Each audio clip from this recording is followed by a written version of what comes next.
এই কোন পুজোর থিমটা তোর বেশি ভাল লাগলো বলতো? বা আমরা এই কথাটা শুনতে পাই, চল আজকে আমরা এক কাজ করি, ওই থিম, তারপরে আরেকটা এই পুজোর থিমটা গিয়ে তারপর আমরা একডালিয়া হয়ে বাড়ি ফিরবো। বা জানিস, এই পুজোর থিমের থেকে এই পুজোর থিমটা অনেক বেশি ভালো হয়েছে, বুঝলি? এবার এবার আমি একটা আপনাকে কথা বলতে চাইছি। ধরুন, এখন তো আমরা এগুলো বলে বলে অভ্যস্ত হয়ে গেছি।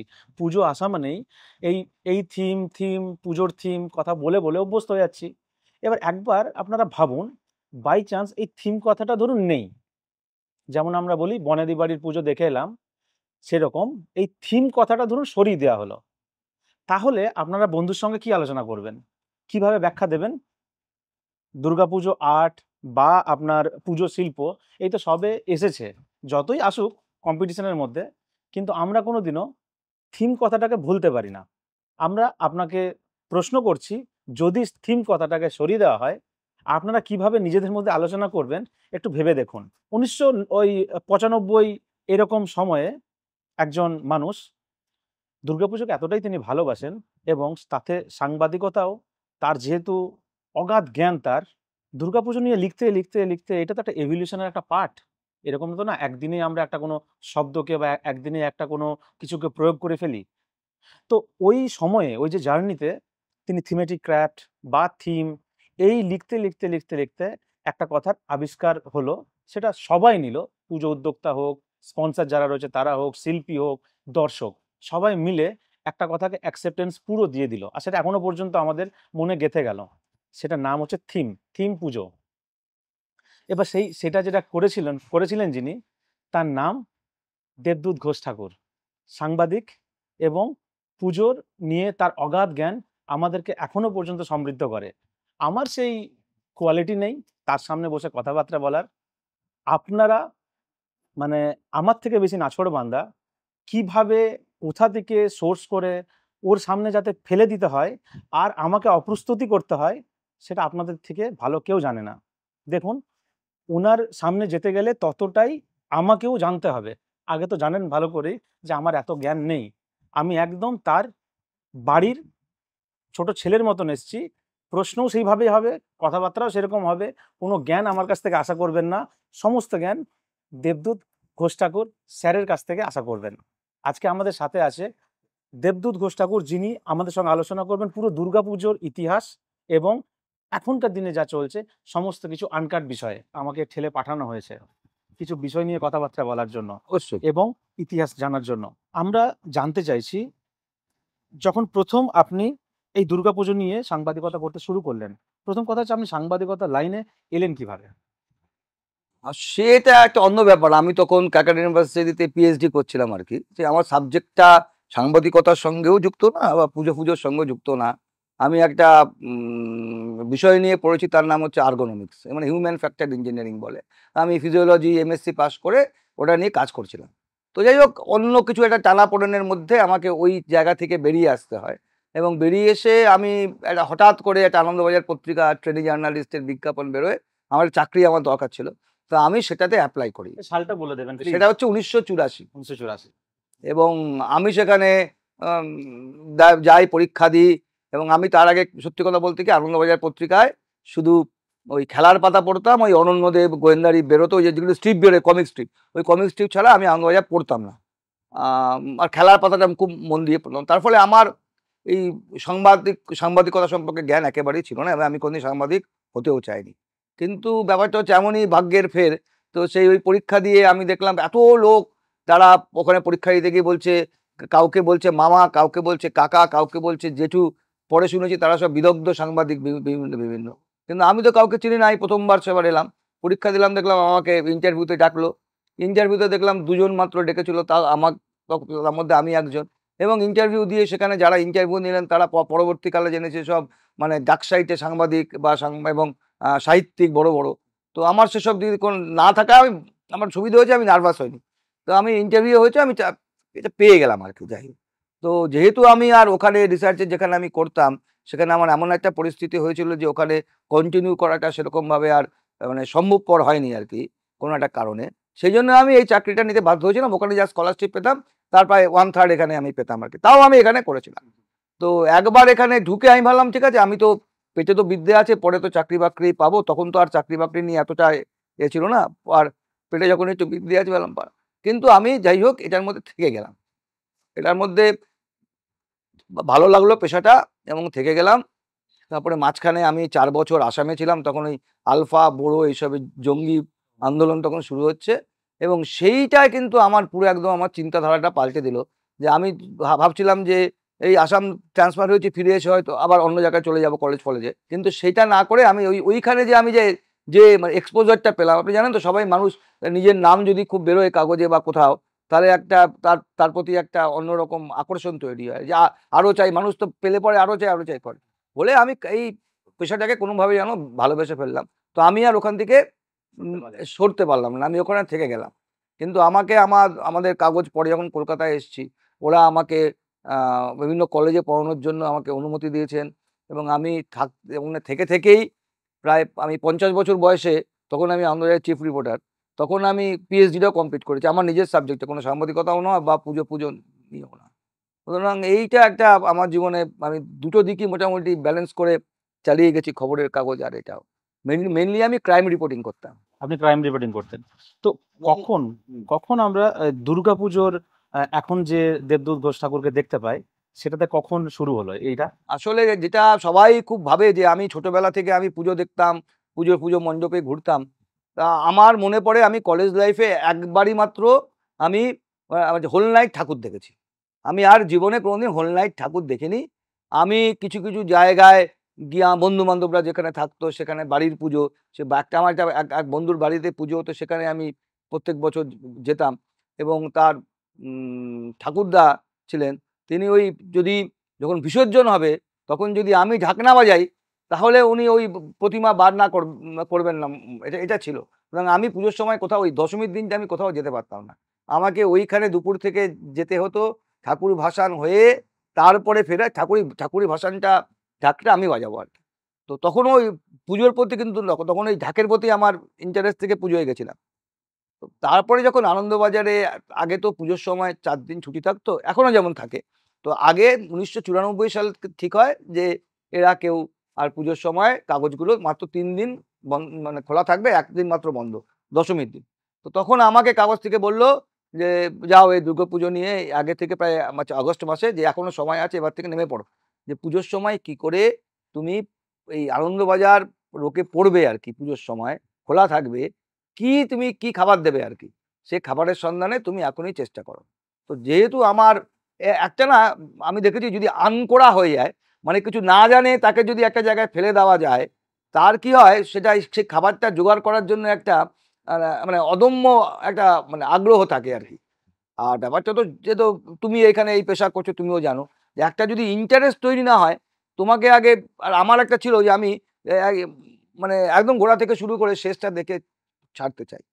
এবং সেই সময়টা কলকাতাতে ওই থিম বেসড পুজো একটাই হতো, সেটা হচ্ছে, এখন পুজোটা খুব কমে গেছে। পদ্মপুকুর, এই ভবানীপুরে পদ্মপুকুর যে লেকটা আছে, তার আগে আর যদুবাবুর মাঝখানে একটা ভবানীপুর দুর্গোৎসব কমিটি বলে একটা পুজো করতো, সেইখানে কিন্তু এরা ওই পাটের ঠাকুর, একবার এসি মণ্ডপ করলো, এরকম ভাবে কিন্তু ওখানকার যে উদ্যোক্তা ছিল উৎপল রায়, ও বিভিন্ন জায়গায় ঘুরতে যেত, সেটা ওই সিগারেটের প্যাকেটের পেছনে ছবিটা এঁকে নিয়ে আসতো, সেটাকে একটা স্থানীয় শিল্পী দিয়ে কিন্তু করতো। এবং আমাদের আমাদের এই যে কুইলা, ওর গৌরাঙ্গ কুইলা, ওর কিন্তু প্রথমে এখান থেকে কিন্তু কলকাতায় আসা আর কি, তখন ও থিম ফিম বানায়, ওখানে একটা পাটের ঠাকুর করেছিল ভালো।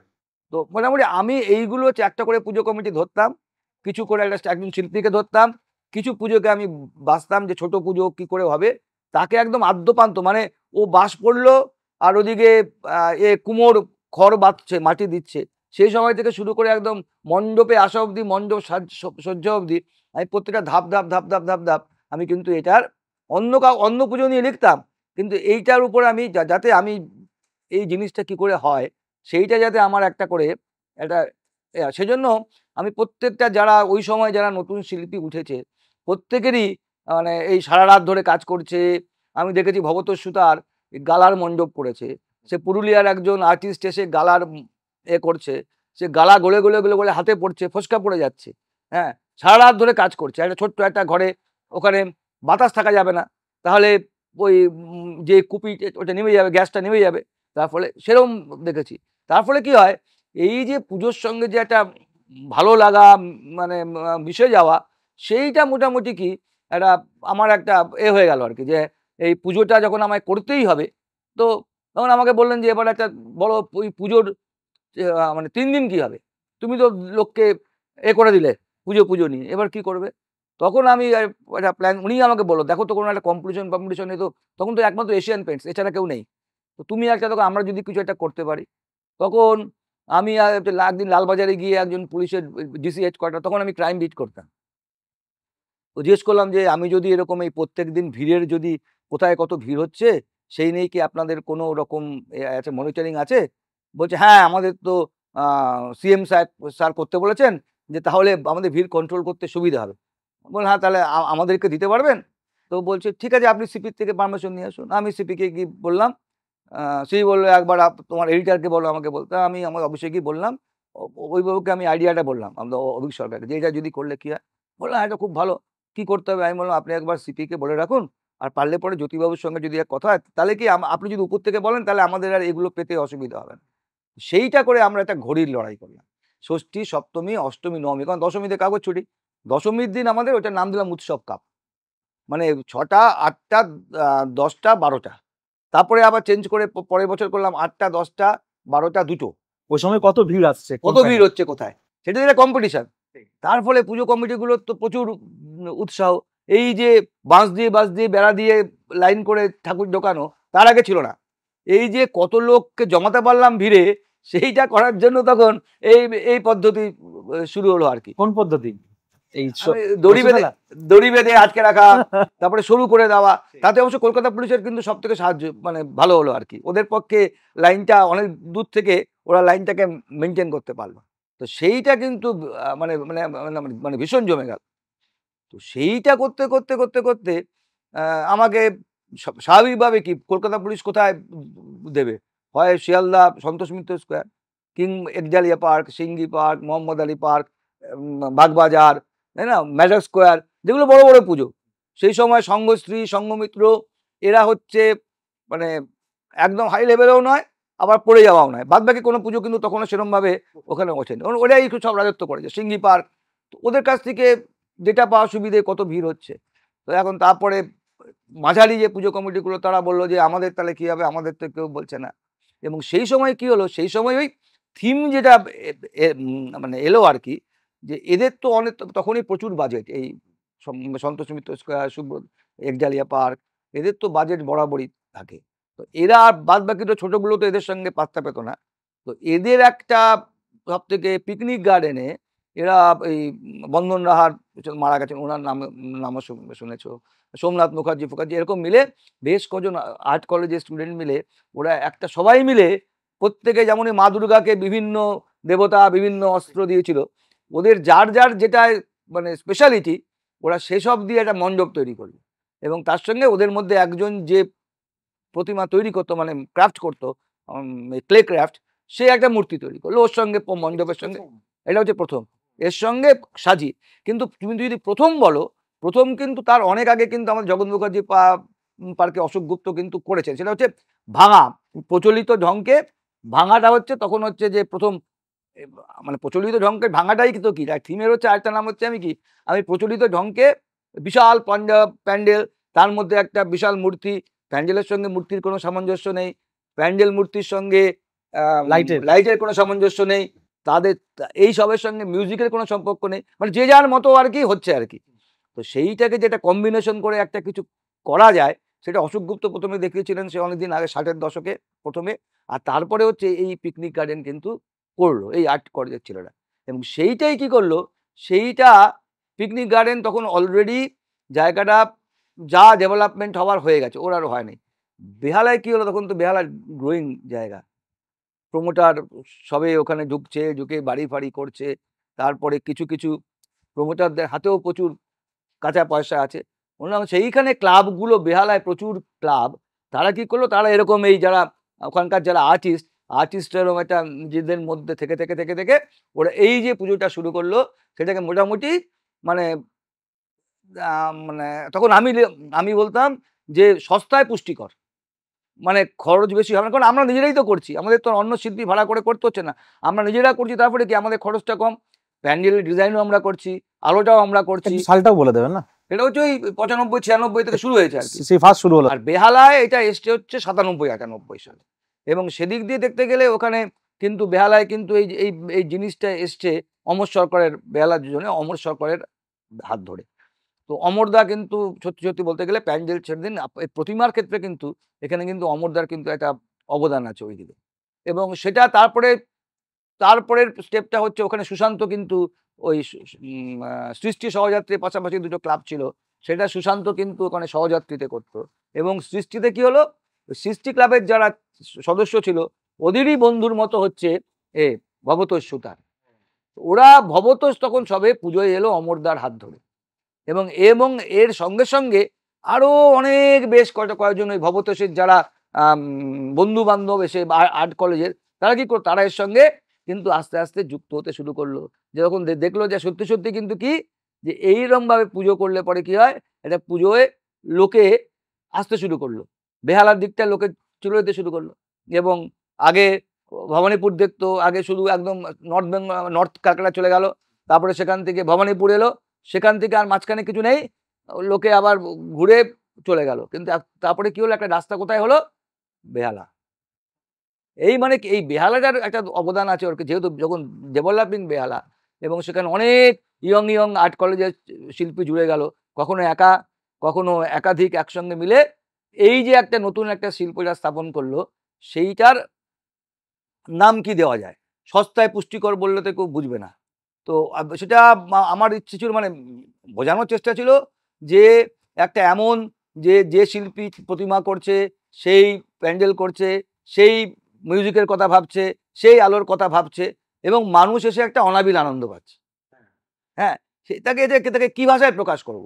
আমাদের আনন্দবাজারের করার নির্দেশ ছিল ইংরেজি শব্দ ব্যবহার করা যাবে, কিন্তু আমাদের কাগজে ডেডলাইন থাকতো, এর মধ্যে লেখা জমা দিতে হবে, মানে লেখা যাবে না।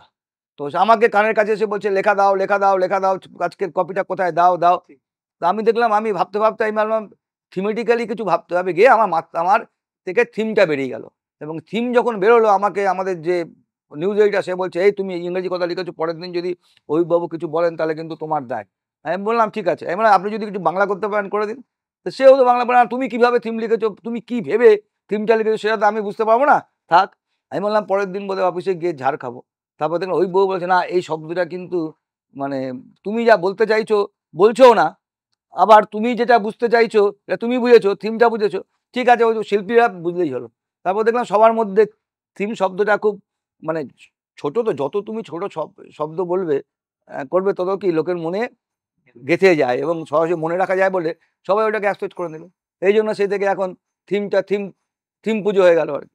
সেটা এখনো পর্যন্ত হয়ে গেছে। এটা আছে, কি আর করবে, এখন দুটো পুজো, এমনি পুজো বলে, এমনি পুজো আর থিম পুজো, মানে ট্র্যাডিশনাল পুজো আর ট্র্যাডিশনালটাকে এমনি পুজো বলে, আর এটাকে থিম পুজো বলে। ঠিক, আমি বলছি আগেকার যে ঠিক 2000 পর্যন্ত যে পুজোটা আপনি দেখেছেন, 2000 থেকে 2014 বা 10 পর্যন্ত যে পুজো দেখেছেন, আর তারপরে একটু এভলিউশনটা আপনি বলতে পারবেন একটু? না, ব্যাপারটা হচ্ছে যেটা আগে মোটামুটি যখন যারা পুজো করতো আর কি সংগঠক, তাদের পলিটিক্যাল ব্যাকিংটা বা সরকারের ব্যাকিংটা খুব একটা ছিল না। এরা নিজেদের ইচ্ছে মতো পুজো পাগল শব্দটা কি কোত্থেকে হলো, যে পুজোর জন্য আমি যা কিছু করতে পারি। একজন ধরুন কর্পোরেশনের কন্ট্রাক্টর, সে একটা ওই কিনেছে, রাস্তার যে রোলিং মেশিন আছে, রাস্তা যে পিচ করে, সে একটা কিনেছে মেশিনটা অনেক ধার দেনা করে, সে তার পুজো করবে, সে কি করলো, পুজোর টাকা হচ্ছে না, ওই রোলিং মেশিনটাকে কাউকে একজনকে বিক্রি করে দিল। ওটাই ধরুন তার কিন্তু একটা পুঁজি ছিল, একদিনের যে ব্যবসা করেছে এটাকে বিক্রি করে দিল পুজোর আয়টা তোলার জন্য। কেউ একটা তার একটু জমি কিনেছিল বাড়িতে, সে জমিটাকে বিক্রি করে দিল। সে কেউ বউয়ের গয়না বন্ধক দিল। এসব করে কি করতো, তারা তখন পুজোটা করতো। আসলে এই পুজো পাগলদের লাভটা কি, মানে ওরা এগুলো বিক্রি করছে কেন? আনন্দ। আপনি মোহনবাগান মাঠে খেলা দেখতে যান কেন, ইস্টবেঙ্গল মাঠে খেলা দেখতে যান কেন? কারণ আপনার আনন্দ, খেলা দেখে আপনি গলা ফাটান কেন, মারামারি করেন কেন? আমি আনন্দ, খেলা দেখে আনন্দ পাই। ওরা জীবনে প্রচুর, মানুষের তো জীবনে প্রচুর দুঃখ কষ্ট সমস্যা আছে, তো এই যদি ওরা ভাবতো এইটা যদি কি আমি এই সমস্যাটা যদি আমি অতিক্রম করতে পারি, তাহলে এটা কিছু পাওয়া হলো আমার, মানে আমি আমি এটা প্রাপ্তি আর কি। এত লোক এসে দেখছে, লোকে আমাদের পুজো নিয়ে বলছে, আমার পুজোতে এতগুলো স্টল হয়েছে, তাদের বিক্রি হচ্ছে, ব্যবসা হচ্ছে, মানে সেখানে একটা কি একটা আত্মতৃপ্তির ব্যাপার আছে আর কি। হয়তো আমি সারা বছর কষ্ট করব, আমি জানি আমার বউয়ের গয়না আমি ছাড়াতে পারবো না, কিন্তু তবুও কি এই যেমন তার বাড়ির লোকও কিন্তু তাকে পুরোপুরি সাপোর্ট করছে এতে, এবং সেইটা একটা কি প্রাণের থেকে পুজো করতো। কিন্তু সেইটা কি হলো, পুজোয় যখন আস্তে আস্তে আস্তে আস্তে এই আগে আমরা কলকাতায় জানতাম বা এতে যে দাদাদের পুজো মানে পলিটিক্যাল নেতাদের পুজো, কালী পুজো করতো। দাদারা সব কালী পুজো করতো, ফাটাকেস্টের পুজো, সৌমেন মিত্রের পুজো, সব কালী পুজো, তাপস রায়ের পুজো, সব কালী পুজো। তো এখন ব্যাপারটা হচ্ছে সেই পুজোটা কি হলো, আস্তে আস্তে আস্তে সেখানে পলিটিক্যাল লোকেরা এলো।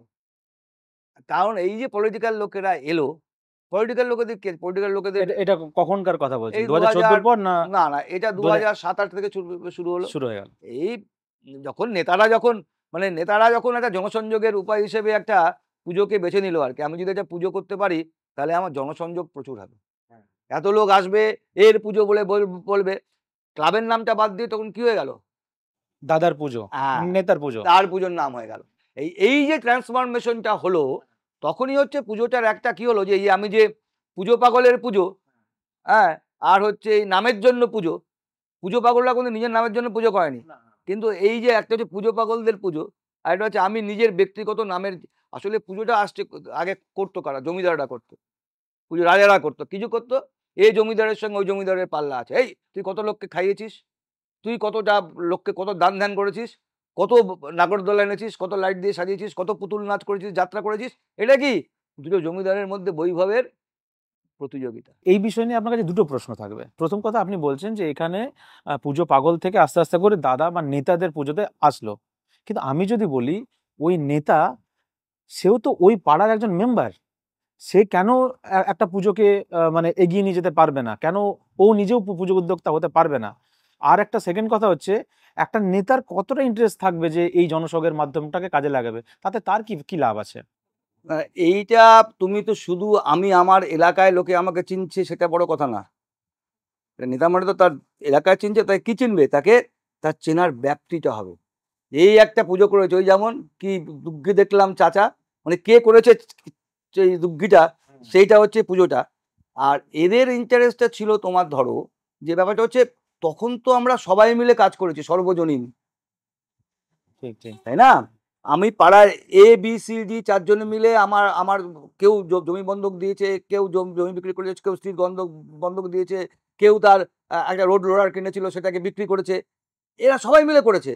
কিন্তু যখন একজন নেতা কি, মানে আমি সব আর কি, এটা তো আছে, এটা তো নালে নেতা হলো কি করে, এই ভাবটা যখন চলে এলো, তখন এই ট্রান্সফরমেশনটা কিন্তু সত্যি সত্যি এই যে লোকগুলো হয়তো যে সমস্ত পুজোয় 10টা লোক উদ্যোগ নিয়ে করছিল, এখন সেটা হচ্ছে একটা মুখ হয়ে গেল। তাতে দুর্গাপুজোর লাভ হলো কি? লাভ হলো মানে কি হলো, পুজোয় অনেক পয়সা এলো, পয়সা এলো। পয়সা এলে তার ফলে যা হয়, পুজোগুলোর মধ্যে কি হলো, যে তখনও তো আমাদের তখন কি হচ্ছে, সবে আমাদের একটা দলের কাউন্সিলর কমছে, অন্য দলের কাউন্সিলর বাড়ছে, সেই অবস্থাটায় তুমি ধরো 2004-5-6 তখন থেকে তো ট্রান্সফরমেশনটা আস্তে আস্তে শুরু হলো, লোয়ার লেভেলে, কর্পোরেশন লেভেলে, পঞ্চায়েত লেভেলে, সেইখানে সেই নেতারা কি, এবং তুমি যে যদি দেখো সেই সময় কলকাতার যেসব লোক কাউন্সিলর ছিল আর কি, মানে বিরোধী দলের কাউন্সিলর, তারা প্রত্যেকেই কিন্তু কি পুজোর সঙ্গে কিন্তু কোনো না কোনোভাবে জড়িত। যদি একটা নাম লিখে লিখে কোন পুজো করে তুমি দেখো, তুমি একটা ঠিক বংশ তালিকা বার করতে পারবে যে এরকম ভাবে, সেটা আমি করতে আমি লিখে লিখে লিখে লিখে পুজোগুলোর সঙ্গে একাত্ম হয়ে হয়ে আমি জানি এদের সঙ্গে আমার সবার সম্পর্ক ভালো, কারণ এরাও পর্যন্ত আমার কাছে এসে কিরম ভাবে করতে হবে, থিমটা কি হবে সেগুলো বলেছে। আমি কাউকে পুজো যদি যদি এটা ভালো হয়, তাহলে কি হয়, সামগ্রিকভাবে আমি যেটা ভাবছি আমারই তো ভালো, তাই না? আমার যদি থিমটা এই দক্ষিণ কলকাতা থেকে উত্তর কলকাতা তো থিম চলে এলো, থিম সঙ্গে সঙ্গে আমি কি ভাবলাম, এটা তো আমারই ছেলে, ঠিক। তাহলে আমার ছেলেকে যদি আরো ভালো করতে হয়, যদি আরো আমাকে যদি আমার থেকে কিছু পরামর্শ পেয়ে আমার ছেলে যদি একটু দাঁড়ায় পায়, তাহলে হবে। কিন্তু এই যে দ্রুত এই যে ট্রান্সফরমেশনটা হতে শুরু করলো আর কি, যে এরাও দেখলো যে যদি আরে নাম কেনার তো একটা ভালো জায়গা হয়েছে পুজোটা, তার ফলে কি হলো, পুজোটা ওই যে কিছু পুজো পাগলদের হাত থেকে এই পুজোটা আস্তে আস্তে আস্তে এখানে শিফট হয়ে গেল। এবং তারপরে যখন গভর্নমেন্টটা চেঞ্জ করলো তখন তো এরা, তো তোমরা সেই যুগেরই লোক আর কি, তোমরা সবাই দেখেছো আর কি, যে সুজিত বোস আগেও কিন্তু বড় পুজো করতো। বুঝতে পেরেছি। সুজিত বোসকে একবার ওর দল থেকে পুজো করতে দিল না, আমি তো নিজে জানি। তখন ও ওর নিজের বাড়িতে পুজো শুরু করলো। 1 বছর মনের দুঃখে পুরী চলে গেল, পুজোর সময় কলকাতায় থাকলো না। এরকমও গেছে, মানে ও কিন্তু পুজো পাগল, কিন্তু হয়তো নেতা, কিন্তু আসলে পুজো পাগল ছিল, সেখান থেকে তারপরে নেতা হয়েছে। ও কিন্তু আগে নেতা ছিল না, আগে পুজো পাগল ছিল, সেখান থেকে নেতা হয়েছে। আবার কিন্তু নেতা হওয়ার জন্য পুজো পাগল হওয়াটা, তার তার কি হলো, পুজোটা কি হলো, কুক্ষিগত হয়ে গেল। আবার যে জমিদার রাজারা পুজো করতো, আবার সেই কনসেপ্টে চলে সেই আসছে। কনসেপ্টটা চলে দেখি এই নেতা অত পুজো করেছে, আমি তার থেকে বড় পুজো করবো। এই জমিদারদের মধ্যে যখন চলে এলো, তখন পুজোর বাজেটটা হুড়ুড় করে বাড়তে লাগলো। কারণ আমি যদি বৈভবটা দেখাতে চাই, আমার তো হবে। এখন সেটা যারা খুব কম পয়সায় করতো, এবং অনেককে তো আমি জানি প্রায়, মানে কি কি পরিবার থেকে এসছে আর কি, তাদেরও একটা ডিমান্ড ছিল যে একটা জীবনের প্রতিষ্ঠা পাওয়া। তখন আমি যদি পাই আর কি, তাহলে আমি জিনিসটাকে, তার ফলে কি হলো, পুজোতে আমি দেখেছি যে যখন এই সমস্ত এই বড় বড় নেতারা চলে এলো, তখন পুজোতে অপচয় খুব বাড়তো। আগে কি, আমি বুকে ধরে খরচ করতাম, যদি আমার 2 টাকা বেশি খরচা হতো, এই 2 টাকা খরচাটা একটু কমানো যায় না, আমি এরকম করতাম। আমি পরে দেখেছি যে এমন সব জিনিসপত্র নষ্ট হচ্ছে, সেই জিনিস দিয়ে 2টো পুজো করা যায়। কিরকম খাতে একটা এক্সাম্পল? অত প্রচুর কাঠ কিনেছি, কাঠের প্যান্ডেল হবে, সে কাঠ লাগছে না, কাঠ পড়ে আছে, বৃষ্টিতে ভিজছে, কাঠের কোনো উপযোগিতা নেই। ওই কাঠ দিয়ে আমি অন্তত 2টো ছোট পুজো হয়ে যায়। আমি কিছু মেটেরিয়াল কিনেছি, পড়ে আছে, সেই মেটেরিয়ালটা আমার কাজে লাগবে, কারণ কি, আমার প্রাচুর্য আছে, আমি এই কেনায় আমার কোনো অভাব নেই। এই করতে করতে কি হয়ে গেল, এই যে লাগাম ছাড়া পুজোটার, যত লাগাম ছাড়া পুজোর বাজেট বাড়ছে, তত কি হচ্ছে, হ্যাভস আর হ্যাভ নটস, কারো আছে কারো নেই। তার ফলে কিছু পুজো একদম তত্ত্বর করে উপরে উঠে গেল, আর কিছু পুজো বৈভবের দিক দিয়ে, আর কিছু পুজো চালাতে পারলো না, বন্ধ হয়ে গেল। এখন কলকাতার প্রচুর ভালো ভালো, আমাদের সময় আমরা যখন ছোট ছিলাম, আমার ভবানীপুরে মামা বাড়ি ছিল, তো আমরা রাস্তায় দাঁড়িয়ে থাকতাম যে সঙ্গশ্রীর ঠাকুর কখন আসবে। সে রমেশ পালের তৈরি ঠাকুর, সে কুমারটুলি থেকে আসতো, ট্রাম লাইনের উপরে দিয়ে আগে আগে দমকল যাচ্ছে, ট্রাম লাইনটা তুলে তুলে ধরছে, আর ওই যে ট্রলিগুলো আছে, সে ট্রলিতে চাপিয়ে ট্রাম লাইন ধরে ঠাকুর আসছে। সে আমরা সারা রাত ধরে সে প্রচুর সঙ্গশ্রী উঠে গেল, সঙ্গমিত্র প্রায় প্রায় উঠে গেল, সঙ্গমিত্র উঠে গেল, সহযাত্রী প্রায় উঠে গেল। ব্যাপারটা হচ্ছে, আর যদি এরকম নতুন নতুন যদি ছেলেরা না না আসতো, যারা কি কোনো পলিটিক্যাল ব্যাকিং নেই, কিছু নেই, কিন্তু তবুও যারা পুজো করে যাচ্ছে আর কি, তারাই হচ্ছে প্রকৃতপক্ষে কি জানবে পুজোটাকে ধরে রেখেছে। এরা কি, এরা তো নিজের জন্য পুজো করে না, এরা হচ্ছে পুজোর জন্য পুজো করে, আনন্দের জন্য পুজো করে, এবং দর্শকও তাই, তো দর্শকও তাই, আনন্দের জন্য পুজো দেখে। ওদের তো আর কিছু পাওয়ার নেই, যে আমি আনন্দ, পুজো একটা দারুণ দেখবো, আনন্দ করবো। সুতরাং সেরকম যদি যদি দিতে পারে, তাহলে সেটা কি, একটা থিম যদি আমি বলি, সে থিমের কি একদম লাস্ট, এটা কি, ওটাই হচ্ছে সব থেকে আদর্শ জায়গা। আমি যদি অমর সরকারের সময় থেকে পুজোটাকে আমি একটু ধরি, আমি একটা টাইম লাইন ধরার জন্য চেষ্টা করি। সেই সময় থেকে আমরা দেখেছি যে আমাদের দুর্গাপুজোতে একটা উদ্দেশ্য আছে, যে একটা মানে লোকায়িত যে শিল্পগুলোকে রয়েছে সেগুলোকে একটু প্রমোট করা। তো তখন পটচিত্র হোক বা অন্যান্য গ্রামের শিল্পকে তুলে হাইলাইট করে, এমনকি ওয়ার্ল্ডলি যে আর্টগুলো রয়েছে সেই শিল্পকেও, বাইরের বাইরের এগুলোকেও আমরা যাতে ইনক্লুড করতে পারি। সেটার সাথে আমরা এখনকার যে শিল্পকে আমরা দেখতে পাচ্ছি, যেটা আমরা দুর্গাপুজো আর্ট হিসেবে দেখছি, সেটাতে কি ওই গ্রামের মানুষগুলো, যেটার উদ্দেশ্য ছিল আমাদের, সেটা কি আমরা হেল্প করতে পারছি তাদের? আসলে তোমাকে যেমন আমাকে বলতে হয় একটা কথা, যে আমি আগে আগে আমি বিভিন্ন পাড়ায় যখন পুজোগুলোর যখন এই উদ্বোধন হচ্ছে, তখন আমি যেতাম ওই পাড়াতে, গিয়ে আমাকে বলতো, আপনি একটু পাড়ার লোকেদের বলুন, আমরা এরকম করছি, লোকেদের তো অসুবিধা হচ্ছে, লোকেরা বিরক্ত হচ্ছে, তো আপনি কিছু বলুন। তো তখন আমি একটা কথা বলতাম, যে দেখুন, আপনি এই যে আপনার এই পুজোটা হচ্ছে, এই যে শোলা শিল্পী কাজ করছে, এ তো আমার পশ্চিমবঙ্গেরই লোক। এই যে মার মাথার যে চুলটা তৈরি হচ্ছে, সেটাও জানবেন একটা আমাদের হাওড়ার একটা গ্রামের মানুষ, এটা হচ্ছে তাদের জীবিকা। এই যে অস্ত্রশস্ত্রগুলো তৈরি হয়, সেগুলো সব তাই। আর এই যে যারা কাজ করছে, শোলার শিল্পী, বাঁশের শিল্পী, কাঠের শিল্পী, পটচিত্রের শিল্পী, এরা কারা? এরা হচ্ছে সব আমার গ্রামের মানুষ।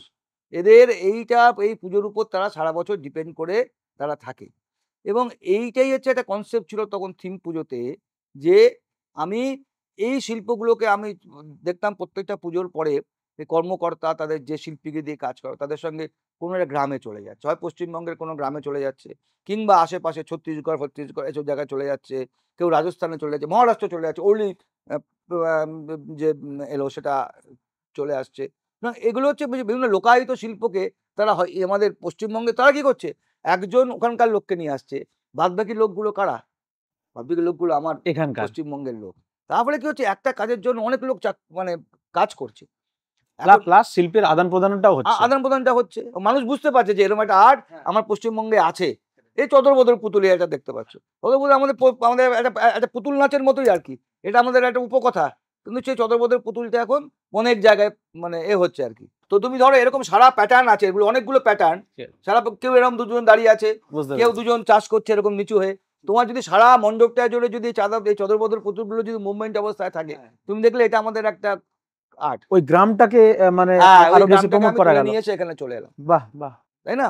তারপরে ধরো কেউ আমার ছৌ নাচের মুখোশ দিয়ে করলো, তার মানে যারা মুখোশ তৈরি করে তারা কি, কারণ এমনিতে ছৌ নাচ কমে যাচ্ছে, যারা মুখোশ তৈরি করে একটা মুখোশ শিল্পী, আমি বালুরঘাটের মুখোশ শিল্পীকে নিয়ে এলাম, তাহলে যে আমার প্যান্ডেলটা আমি মুখোশ দিয়ে করলাম। কেউ মোষের দাঁত দিয়ে জিনিস তৈরি করে, তাকে আমি নিয়ে এলাম, সে মোষের দাঁত না হলে অন্য কিছু দিয়ে করলো, কিন্তু কি আমার তো সেই শিল্পটা তো বাঁচলো, শিল্পটা মানুষ দেখলো, এবং ওখানে তারপরে কি করতে শুরু করলো, পুজোগুলো ওখানে ওয়ার্কশপ করতে শুরু করলো, মানে ওইখানে লোক বানাচ্ছে, বানিয়ে দিচ্ছে। এই বর্ধমানের কাঠের পুতুল, প্যাঁচা প্যাঁচা এইসব যে ছোট ছোট কাঠের তৈরি হয়, আদি সপ্তগ্রাম কাঠের মধ্যে ক্রেভিং করা, সেগুলো আমাদের শিল্প ওরা পুজোয় করেছে, ওয়ার্কশপ করছে, বিক্রি হচ্ছে। মানে কিছু লোক তাকিয়ে থাকতো কি পুজোর জন্য। এবং কি হতো, এই পুজোর আগে পরেও মেলা হতো কলকাতা শহরে, যে সেই মেলাতে আমাদের যারা থিম আর্টিস্ট বা পুজো উদ্যোক্তারা যেত, যে রাজস্থানের মেলা হচ্ছে, এর মেলা হচ্ছে, বঙ্গ সংস্কৃতি মেলা, কে কোন শিল্প করছে সেখান থেকে আমি তুলে এনে আমি থিম করতে পারি কিনা।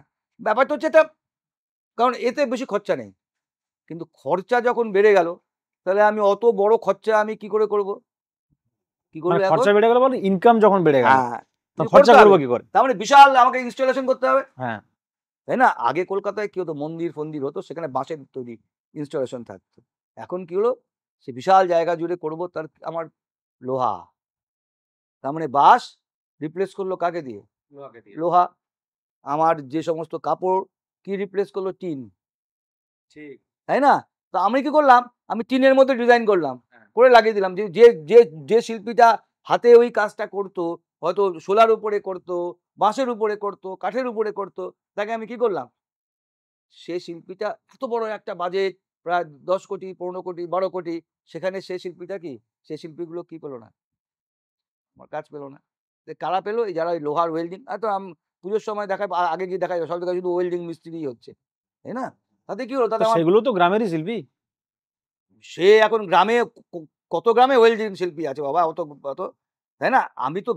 আমার তো এটা উদ্দেশ্য ছিল কি, আমি লোকায়িত শিল্পকে প্রমোট করব, তাই না? তো লোকায়িত শিল্প তো এটা হলো না, আমি তো ইনস্টলেশন করছি, বড় বড় ইনস্টলেশন, এর লোহা দিয়ে, টিন দিয়ে, স্টিলের পাত দিয়ে ইনস্টলেশন করছি।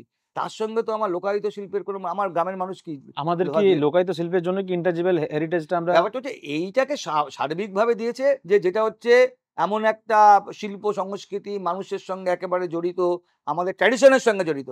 কিন্তু আমি যদি স্টিল আর করি, আমি তো ট্র্যাডিশনটাকে সেখানে আমি ঢোকাতে পারছি না। আমি ক্রেন, আমার এর মধ্যে ক্রেন ইউজ হচ্ছে, তো আমি ক্রেনটা পুজোর সঙ্গে একটা ক্রেন ইউজ আমি বা করবোই কেন? প্যান্ডেলটা নড়ছে, তার মানে তবুও তার মধ্যেও ভালো ভালো ছিল। যে প্রথম যখন হয়েছিল, আমার সেলিমপুর পল্লীতে একটা সুশান্ত প্যান্ডেল করেছিল একবার, আমি ভুলে যাচ্ছি 2012 বা 14 হবে, দেখুন, রিভলভিং প্যান্ডেল মা দুর্গাটা, কিন্তু সেটা কিন্তু একটা জমিদার বাড়ির নাট মণ্ডপ, সেখানে সারাদিকে লোক বসে আছে, আর প্রতিমাটা ঘুরছে, যেন একটা লোক নাচছে আর কি চারিদিকে ঘুরে, তাই তো হয় না? তাহলে যাত্রাপালা সেরম করেছিল, সেরম করে একটা অ্যাকসেপ্টেবিলিটি আছে। তুমি সারা মণ্ডপে দেখো, এখানে একটা উঠছে, ওখানে একটা নামছে, এরকম বন্ধ হচ্ছে, এরকম খুলছে। আরে মানুষ যদি বুঝবে, তো মানুষকে তো বুঝতে দেবো আমি কি করেছি, কিন্তু আমার মানুষ ততক্ষণকে এই মানুষকে রাখতে পারছি? যে আমি একটা জিনিস পুরো খুলবে, দরজা পুরো খুলে গেল, তখন আমি পুরো জিনিসটা দেখতে পেলাম। মানুষ কি করছে? মানুষকে তো আমি তার আগে ঠেলে বার করে দিচ্ছি। তার মানে আমি যা করেছি সেটা মানুষ তো পুরো দেখতেই পাচ্ছে না। আর তাহলে কি আমার এই যে এই যন্ত্রপাতি এত ব্যবহার করছি কেন? আরে আমি যে এত টাকার পুজো করছি, তার তো একটা আমি ওই ওই লোকায়িত শিল্পকে এনে এখানে আমি অত টাকা খরচা করতে পারতাম? ও বিশাল করে ইনস্টলেশন করেছি। আমি যদি বাঁশ কাঠ দিয়ে করেও তো ইনস্টলেশন একটা ঝড়ে কি হবে? ভেঙে যাবে। সেজন্য এই বিশাল বিশাল এখন দেখবে এই বড় বড় ইনস্টলেশনের দিকে খুব ঝোঁক। লোককে উপরে তুলছি, লোককে নামাচ্ছি, আবার তুলছি, আবার নামাচ্ছি। এর কোনো দরকার ছিল না। কারণ আমি কেন করেছি? যে আমি এখানে এত এইগুলো উপকরণগুলোকে আমি যত বেশি করে কাজে লাগাতে পারি। ব্যাপারটা হচ্ছে এখন তাহলে কি হচ্ছে তুমি মানে এইজন্যেই পুজোটা এরকম যে ভাগ হয়ে গেছে পুরো। কেউ আমার এই আগের জায়গাতেই পড়ে আছে, তাদের সামর্থ্য নেই। আর যাদের সামর্থ্য আছে তারা পুজোটাকে এরমভাবে নিয়ে গেছে। বিশাল লোককে তুমি প্রায় ১ কিলোমিটার হাঁটিয়ে নিয়ে যাচ্ছ। একই লোকে দেখতে চায় কি? আমি কম সময়ে কত বেশি ঠাকুর দেখতে পারবো। আমার হাতে সময় কম। তো তুমি আকাশে মেঘ করছে আমি ওই চিন্তা করব? নাকি আমি একটা প্যান্ডেলের মধ্যে অতক্ষণ ধরে ১ম এ ১ কিলোমিটার হেঁটে গেলাম। তারপরে আমি দেখতে পাচ্ছি না কিছু। কারণ আমাকে তখন কি ঠেলছে তো। আমি দাঁড়িয়ে যে যারা জাজ ভিআইপি তারা নিচে তাদের জন্য একটা লোক ২০ মিনিট ধরে বোঝাচ্ছে। তার মানে তাকে ২০ মিনিট বোঝাতে হচ্ছে। আমি প্যান্ডেলে কি করেছি সেটা বোঝানোর জন্য তাকে ২০ মিনিট তাকে বোঝাতে হচ্ছে। তারপরে সে জিনিসটা বুঝছে। কিন্তু আমি যার জন্য পুজো, যাকে আমি মানে ফুটফল বলি আরকি, যার ভিত্তিতে বিজ্ঞাপন পায়। বিজ্ঞাপন পায় কিন্তু মেইন যারা বিজ্ঞাপন দাতা তারা একটু রাজনৈতিক ক্ষমতার বলে দেয় প্রতিপত্তি, নাহলে ফুটফল। যে যত আমি কি দেখবো? আমার অ্যাডভার্টাইজমেন্টটা কত বেশি লোক দেখে। তার মানে যত বেশি লোক যাবে তত লোক দেখবে। ফুটফলটা হচ্ছে ইম্পর্টেন্ট। এখানে অ্যাওয়ার্ডের কোনো ভূমিকা থাকে না? অ্যাওয়ার্ডের ভূমিকা আমার তো মনে হয় না। ওরা অ্যাওয়ার্ড দিয়ে কি করবে? অ্যাওয়ার্ডটা কে জানে? এই অ্যাওয়ার্ডগুলো তো কাগজেও বেরোয় না কোনোদিন। টিভিতেও বেরোয় না। টিভিগুলো যার টিভি প্রত্যেকের পুরস্কার আছে তাদের অ্যানাউন্সমেন্ট করে, অন্যদেরটা অ্যানাউন্স করে না। কাগজে তোমাকে এই অ্যাওয়ার্ডটাকে বলতে গেলে বিজ্ঞাপন দিতে হবে। তাদেরও আবার নিজস্ব অ্যাওয়ার্ড আছে। তাদের আবার মানে নিজস্ব হ্যাঁ, তারপরে কি কাগজের করবে? নিজস্ব অ্যাওয়ার্ড আছে। তারাও তো নিজেদেরটাকে প্রেফার করবে। ওই অ্যাওয়ার্ডটাকে পুজোর পরে ৪-৫ দিন পরে তারপরে দেখবে একটা বিশাল পয়সা দিয়ে দিল। সুতরাং আমি অ্যাওয়ার্ড পেলেই যে বিজ্ঞাপন পাবো, কিন্তু আসল কথা হচ্ছে অ্যাওয়ার্ড পেলে কি হয়? মানুষ যায়। ফুটফলটা হয়। যে চল তো এটা দেখে আসি। আর ষষ্ঠীর দিনে অ্যানাউন্স হয়ে যাচ্ছে, চল এই পুজো দেখে আসি। সন্তোষ মিত্র স্কয়ার বা একডালিয়া। এইগুলোর না একটা জিওগ্রাফিক্যাল অ্যাডভান্টেজ আছে। তুমি যদি বালিগঞ্জ স্টেশনে নেমে আসো, তোমার একডালিয়া দেখতেই হবে। তুমি যদি শিয়ালদা স্টেশনে আসো, তোমাকে সন্তোষ মিত্র স্কয়ার যেতে হবে। তুমি যদি এতে করে মেট্রো স্টেশন করে তুমি যদি সেন্ট্রাল স্টেশন নামো, তোমাকে একডালিয়া পার্ক, কলেজ স্কোয়ার দেখতেই হবে। তুমি যদি শ্যামবাজার নামো, তোমাকে বাগবাজার, সিমলা ব্যায়াম সমিতি এগুলো সব দেখতেই হবে। তো এগুলোর কি এগুলো জিওগ্রাফিক্যাল অ্যাডভান্টেজটা প্রচন্ড বেশি। তোমাকে কি তোমার তো কোনো গতি নেই। তোমাকে ওখান দিয়ে তোমাকে যেতেই হবে। এই যে তুমি এখন কি করলো, এই যে চেতলা অগ্রণী সুরুচি এত ভিড় হয় কেন? বেহালা যেতে গেলে কি করতে হবে? বেহালার রুট বেহালা রুটের মধ্যে পড়ছে। তোমার বা বেহালা থেকে ফেরা কিংবা বেহালা যাওয়া। তো তোমার জিওগ্রাফিক্যাল লোকেশন যার যত ভালো তার তো তার কি। আর একটা হয়েছে যেটা মোটামুটি আমি পূজা কমিটিগুলোকে বলেছিলাম যে ক্লাস্টার হিসেবে করতে, যে একটা জায়গায় ৬-৭টা ভালো ভালো পুজো। তাহলে কি হবে? মানুষ একটা পুজো দেখতে দূরে যাবে না। কিন্তু যদি ৬-৭টা পুজো থাকে তাহলে ওইখানে অটোও চলবে, ওখানে বাসও চলবে, ওখানে তার ফলে মানুষও যায়। আচ্ছা, এটা হলো জিওগ্রাফিক্যাল অ্যাডভান্টেজের জন্য। একদম। তাহলে সত্যি করে কোন পুজো নিজে ক্রাউডকে টানে আপনার মতে? না, ক্রাউডকে টানে ধরো এখন পুজো নিয়ে অত বেশি লেখাটেখা হয় না। একটা সময়ে আমরা যখন উঠেছে যখন চলে, তখন পুজো নিয়ে যথেষ্ট লেখাটেখা হতো। সেই লেখার টানেও মানে আমি এমনও দেখেছি যে কাগজের পাতা কেটে নিয়ে পকেটের মধ্যে আছে। সে দেখছে এই পুজোটা কোথায় আছে খুঁজে বার করছে, লোককে বলছে আরকি। সেরকম আছে। সেরকম লোক আছে কলকাতা মানে আমাদের যারা দেখতে আসে। কোন পুজো ক্রাউড পুলার বলতে পারি? যদি আমি জিওগ্রাফিক্যাল অ্যাডভান্টেজ যদি না বলি, ক্রাউড পুলার মানে সে সত্যি কাজ দিয়ে টানে মানুষকে। কাজ দিয়ে টানে ধরো আমি বলছি যে এখন বেশিরভাগ পুজোই ক্লাস্টার হিসেবে আছে। ক্লাস্টার হিসেবে। বাদবাকি পুজো যারা ক্লাস্টার নেই তাদের যে তারা ভালো পুজো করেছে, পুরস্কার পেয়েছে কিন্তু লোকজন ফুটফল হয়নি এমনও পুজো আছে। ট্যাংরা ঘোলপাড়া বছরের পর বছর পুরস্কার পেয়ে এসছে। তখন একটা ছিল যে আমি একটা রিমোট এলাকার ছোট পুজোকে পুরস্কার দেবো, বছরের বিস্ময় ফিস্ময় এগুলো দেবো। কিন্তু ওই নতুন পুজোকে তুলে আনা না কম খরচে তখন ছিল, এখন আর কোনো বালাই নেই। তার ফলে কি হলো যে এই যে ট্যাংরা ঘোলপাড়া হারিয়ে গেল। কারণ একটা হচ্ছে ও এমনিতেই হচ্ছে এমন একটা জায়গায় ওর পুজোটা, সেখানে মানুষ সহজে যায় না। তুমি যদি বাইপাস দিয়ে ঢোকো খুব রিমোট জায়গা, এদিক দিয়ে যাও তারও অনেকটা যেতে হবে, একটা পুজো এক জায়গায় পড়ে টিম টিম করতে হচ্ছে করতে, কিন্তু তখন যেত কেন, তখন ওই পুরস্কার পেত, সেটা আর কি হতো ফাঁকা পাবো, তাকে পুরস্কার পাওয়া পুজো, তারপরে একটু ফাঁকা পাবো, তার ফলে মানুষ সেখানে যেত। কিন্তু এখন তুমি দেখো সব ভিড়টা ওই একটা জায়গা দিয়ে শুধু রোটেশন হচ্ছে। রোটেশন করছে আর কি।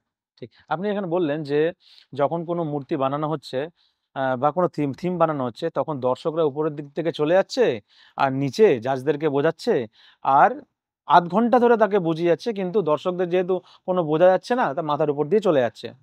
এবার আমি দর্শকদের ব্যাপারটা ছাড়লাম। আমি যদি বলি এই বছরের ধরুন ৫টা বা ৭টা পুজোরকেই যদি বলি, আপনি তো অনেক এই বিষয়ে জ্ঞান রাখেন। আপনি যদি কেউ না বোঝায় আপনাকে, তাহলে কি আপনি নিজের চোখে সেই পুজোগুলোর বিষয়গুলো বুঝতে পেরেছিলেন? আমি আগে থেকে জানতাম বলে কিছু বুঝেছি, প্রথম কথা। আমি না জানলে পরে বুঝতাম না। কিন্তু আমি তো মানে যে আমরা যখন পুজোটা ওই থিম পুজোয় যখন এলাম, তখন আমাদের ভাবনাই ছিল না যে লোককে বোঝাতে হবে এরমভাবে। আপনারা যখন ভেবেছিলেন। হ্যাঁ, ঠিক, আরে ঠিক। লোক তো দেখেই বুঝতে পারবে যে কি লোকেরা আনন্দ পাবে। এটা দারুণ দেখতে, সবকিছু মিলে আলো ঝলমল, এরম দারুণ মিউজিক, এরম একটা প্রতিমা, সব মিলে আমি একটা বজরার মধ্যে ঢুকেছি। নৌকোর মধ্যে উঠে ঠাকুর দেখছি। মানে এইটা একটা নতুন প্যাটার্ন। তার মধ্যে একটা নতুন জিনিস আলো ঝলমল করছে, সেই অনুযায়ী আলো, সেই অনুযায়ী মিউজিক, একটা ওই মাঝির গান হচ্ছে। তার মানে কি একটা অ্যাম্বিয়েন্সটা পুরোপুরি কি ওই নদী, নৌকো এরকম মতো একটা হয়ে গেছে। মানে আমাকে তো সবকিছু একটা মেলাতে হবে না? ব্যাপারটা যেমন আমাকে যদি ঠেলে বোঝাতে হয়, হ্যাঁ? যেমন আমি দেখলাম একজন পুজো কর্মকর্তা তোমার সঙ্গে ইন্টারভিউতে ছাত্র বন্ধুর কথা বলেছে। হ্যাঁ, হ্যাঁ। হ্যাঁ? তো আমিও মোটামুটি ঠিক করতাম যে এইটা কাজ কর, আমি লিখে দিচ্ছি একটা, ওইটা লোকের দর্শকের হাতে হাতে দিয়ে দিস। না হলে যারা পড়তে যাবে। না হলে এখানে এসে কি দেখবে? আমি এরকমভাবে আমি আর্টিস্টদের বলতাম যে, "এই যা করেছিস ও দর্শকদের হাতে তো একটা ধরিয়ে দিতে হবে মানে আগে থেকে দুর্বোধ্য ছটা।" জিনিস বানিয়েছিস। হ্যাঁ, আগে আপনি থেকে বলতে চাইছেন হ্যাঁ, এটাই তো? হ্যাঁ, তো আমাকে ভাবতে হবে কেন? মোদ্দা কথা হচ্ছে, আমি কি ভাবার জন্য এসছি? আমি যদি সত্যি শিল্পকলা করতে হয়, আমি তো আর্ট গ্যালারি ঘুরবো। আমি একটা পুজোতে এসেছি আমি আনন্দ পাওয়ার জন্য। সে আমাকে এখানে যদি কেউ ধরিয়ে রেখে ১০ মিনিট জ্ঞান দেয়, আমি তো দেখবো আমার সঙ্গী, আরে আমার বউ এসছে, বাচ্চা এসছে, ওরা অন্য লাইনে আছে। ওরা কি এগিয়ে গেল? আমি ওর কথা কানেই ঢুকছে না তো আমার। আমি আকাশে মেঘ করতে পারে, বৃষ্টি হবে। বাড়ি ফিরবো কি করে? বাস পাবো না, মেট্রো পাবো। আমার তো অনেকগুলো স্ট্রেস ডাইভারশন আমাকে ডাইভার্ট করে দিচ্ছে। আমি দেখবো, দেখে আনন্দ পাবো, আমি চলে যাবো। এইটা আপনার মতে থিম পুজোর কনসেপ্টটা ভেবেছিলেন বা এটা সবাই হওয়া উচিত ছিল সবাই মিলে আরকি। উচিত ছিল এটা। হ্যাঁ, ১ম দিকে তাই হচ্ছিল তো। আচ্ছা, যদি বলি তাহলে এই বছরের একটা পুজো যে ওইটা অ্যাচিভ করতে পেরেছে, এই একটা হচ্ছে, প্রথম এইটা কথা হচ্ছে নলিন সরকার স্ট্রিট। তার কারণ? নলিন সরকার স্ট্রিটে যেই গেছে সেই নেচেছে। এই যে পুজোটার সঙ্গে আমি দেখেছি, আমি অন্তত ওখানে ৩ দিন গেছি। কারণ আমার ১ম দিন গিয়ে আমার এত ভালো লেগেছে, মনে হচ্ছে আরে আমি তো এই যে ভাবছিলাম থিম মানে তো আমার মনে হচ্ছে আমি তো এরম ভেবেই থিম শব্দটা আমার হাত দিয়ে বেরিয়েছিল। যে যে যাচ্ছে বাবা তার ছেলেকে বলছে, "আমাদের ছোটবেলার গান রে, ৭ ভাই চম্পা, এই দেখ রাক্ষস ফক্ষস সব দৈত্য দানব ওইখানে আছে।" এবং ওই প্রতিমাটাকেও সেরমভাবে তৈরি করা ছিল একটা রূপকথার এর মতো। ওই ৭ ভাই চম্পা যেমন ঝুলে আছে, ওই কার্তিক, গণেশ সব ওই প্রতিমার মানে পুরো। তারপরে এটা মিউজিক। এই মিউজিক তো হচ্ছে একটা গান। সেই গানটাকে যা মিউজিক করেছে, এবং সেটারও একটা কলকাতার এটা একটা নতুন প্রাপ্তি যে একটা কলকাতার একটা ঐতিহ্য আছে আমাদের অনেক কিছুর মধ্যে। এই যেমন আমাদের বিভিন্ন ধরনের আম আম রেজালা, বিরিয়ানি, চাপ এর যেমনও দোকান আছে, সেরকম আমাদের কলকাতার একটা ঐতিহ্য হচ্ছে আমাদের মহাত্মা গান্ধী রোডের এই চিত্তরঞ্জন এভিনিউ এর এই জাংশনটায় এখানে অনেকগুলো ব্যান্ড আছে কলকাতায়। যারা ওই ব্যান্ড পার্টি বলি হ্যাঁ, হ্যাঁ, আমরা। হ্যাঁ। তার মধ্যে মেহবুব ব্যান্ডটা সবথেকে পুরনো। আমরা কি দেখেছি সেই যখন চিত্তরঞ্জন দাস, নেতাজি এদের যখন আনছে তখন ওই ব্যান্ড পার্টি বাজছে। আবার স্বাধীনতা যখন হলো তখন ওই ব্যান্ড পার্টি বাজছে। যেকোনো একটা রাজনৈতিক দল জিতছে ওখানেও ব্যান্ড পার্টি হচ্ছে। পুজোর সময় ব্যান্ড পার্টি হচ্ছে, বিয়েতেও ব্যান্ড পার্টি বাজছে। কিন্তু এরা আস্তে আস্তে কি করছে? যেহেতু এদের পসার নেই, আর এরা আস্তে আস্তে একটা ক্ষয়িষ্ণু শিল্প হয়ে যাচ্ছে আরকি। তো ধরে অন্য কোথাও কাজ করে। কেউ হোটেলের বেয়ারা আছে, সে পার্ট টাইমে ওখানে কোনো উপায় নেই। কারণ উৎসবও কমে আসছে, এসব ব্যান্ড ফ্যান্ড বাজানো, মাইক বাজায়, হ্যান ত্যান অনেক কিছু আছে। তো এই যে একটা ইম্প্রোভাইজেশন করেছে, যে ওই মেহবুব ব্যান্ডকে দিয়ে ওই যে সাত ভাই চম্পাটা ওই যে মিউজিকটার যে ব্যান্ডটা করেছে, সেটা কিন্তু একটা ইউনিক জিনিস। তার ফলে কি হলো, আমি দুটো জিনিস আমাদের যেটা একটা কনসেপ্ট ছিল যে আমরা নতুন একটা কিছু পুরনো জিনিসকে যদি আমি এটা একটা আমাদের এটা একটা ঐতিহ্য, সেটাকে আমি আবার ফোকাস করতে পারি। ওকেও এমনভাবে একটা জায়গায় নিয়ে এলো, সবাই জিজ্ঞেস করবে এটা কে করলো? জিজ্ঞেস করছে যে কোথায়? আমি শুনি যে এই যে মিউজিকটা কে করেছে? তখন ওরা বলছে বাবু মেহবুব ব্যান্ড।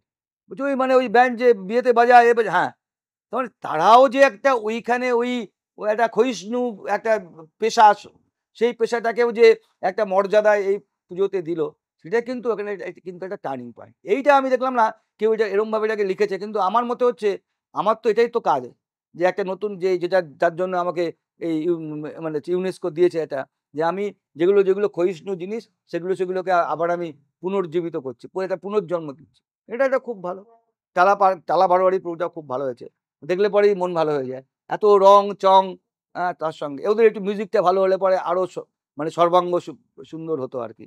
কিন্তু এই তার এটা তো মানে কি বলবো, আমি আমি কোনোদিন এতবার করে তিনবার করে একটা পুজো দেখতে আমি আজ পর্যন্ত গেছি বলে আমার মনে হয়। সে তো আপনার সঙ্গে সনাতন দিনদার খুব আত্মিক টান, না, সেই না, কারণে না, গেছেন। আমার সঙ্গে সবার টান। সবার টান, আমার আমার আমার সঙ্গে সনাতনের থেকে ভবতোষের বেশি টান।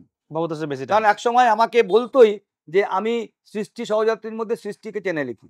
ও, লিখতামও তাই। বুঝতে পেরেছি। আমি ওই পুজোয় আমি ওই থিমটা দেখে তার থিম সং লিখে দিতাম, যাতে ওই সঙ্গে ওই যে একবার ষষ্ঠী পুতুল করলো, তো ষষ্ঠী পুতুল লোকে বুঝতে পারছে না কি হবে, ফেরা ফেরা ষষ্ঠী পুতুলের একটা থিম সং তৈরি করো, তা আমি তৈরি করে দিলাম। মনোময় মনোময়ের বাবা গাইলো, মনোময়ের বাবা মিলে গানটা গেয়েছিল। সুতরাং এইগুলো তো আমি একটু মানে যেহেতু ভবতোষটা অনেক এ ফ্যামিলি থেকে উঠেছে আর কি, তো আমার একটা ওর প্রতি একটা আলাদা একটা আচ্ছা, টান আপনার ছিল। বয়স কত হলো? আমার 67 বছর। 67 বছর বয়স। যখন আপনি 1995 নাগাদ আপনি লিখতে শুরু করছেন, তখনকার যে থিম পুজোর কনসেপ্ট আপনি যেহেতু মনে গেঁথে রেখেছেন, সেই জন্য এখনো পর্যন্ত সেই ননীল সরকার স্ট্রিট এবং টালা বারোয়ারিকে মনে ধরে রেখেছেন। কিন্তু আর্ট কলেজের ছেলেরা তো চলে এসছে। আর্টিস্ট তো ঢুকে গেছে। তাদেরও বক্তব্য রয়েছে যে আমরা তো দৈনন্দিন জীবনে এত রংচঙে নই। তো আমাদের যে সারাদিনের যে যারা যারা মানে শ্রমিক রয়েছে, যারা এই রয়েছে, তাদের দুঃখ কষ্টটা কেন আমি দুর্গাপুজোতে দেখাবো না? আমাদের তার জন্যই তাদেরই তো কথা থাকবে, তাদেরই তো দুঃখ থাকবে দুর্গাপুজোতে। আপনি কি বলবেন? আরে পুজোটা তো আনন্দের ব্যাপার। আমি যদি লোককে সেই অন্ধকারে ঠেলে দিই, আবার সে দুঃখের মধ্যে ঠেলে দিই, তাহলে পুজো তো আনন্দ উৎসব। উৎসব তো পুজো। পুজো তো আর ঘরের মধ্যে মুখ গুঁজে পুজো উৎসব। শিল্প। মানুষ বাঁধন যারই সবারই উৎসব। শিল্পের উৎসব, মানুষের উৎসব, আমার উৎসব, ফুচকাওয়ালার উৎসব, আলু কাবলিওয়ালার উৎসব, আলুর দম বেচে তার উৎসব, বেলুনওয়ালার উৎসব, সবারই উৎসব।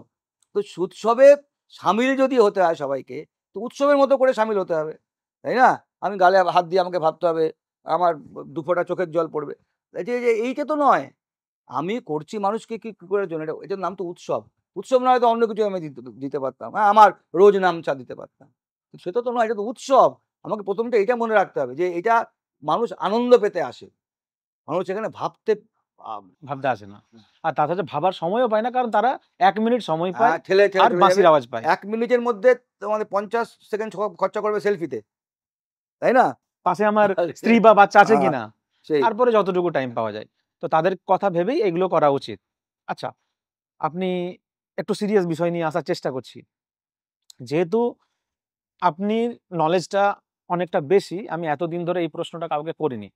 কারণ ক্লাব কর্তার কাছ থেকে যদি আমি এই প্রশ্ন করি বা শিল্পীদের কাছ থেকে প্রশ্ন করি, সঠিক উত্তরটা পাওয়া যাবে না। আমার মনে হয়েছে ব্যক্তিগতভাবে আপনার মতন তুখোড় সাংবাদিকের কাছ থেকে এই অ্যান্সারটা নেওয়া উচিত।